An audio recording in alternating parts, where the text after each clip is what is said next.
Вице-премьер правительства России, полномочный представитель президента в ДФО Юрий Трутнев провел совещание по Северному завозу.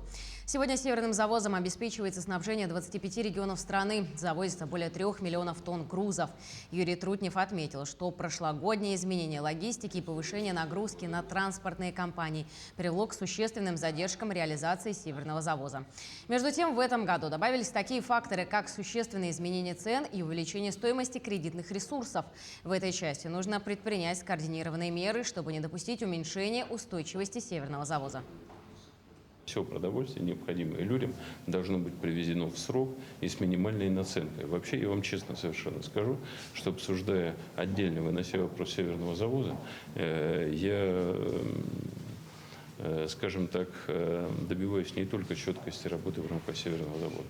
Я хочу, чтобы жизнь на Дальнем Востоке стала дешевле. А Северный завоз – один из ключевых инструментов для того, чтобы этого добиться.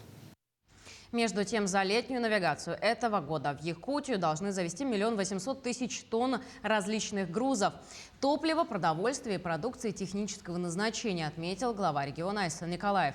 Якутия не может ждать наступления летних месяцев, и все закупки будут осуществляться уже в марте. Правительство региона должно сконцентрировать достаточно серьезные финансовые средства, чтобы сделать закупку, отметил глава Якутии. Кроме проблем по финансам, конечно же, есть проблемы повышения оптовых цен у поставщиков, есть проблемы транспортной логистики. Но я очень благодарен, что вот Юрий Петрович сегодня провел совещание с участием руководителей федеральных органов исполнительной власти, на которых даны очень конкретные поручения, начиная от поставок топлива, угля, нефтепродуктов, работы морского транспорта, железнодорожного транспорта.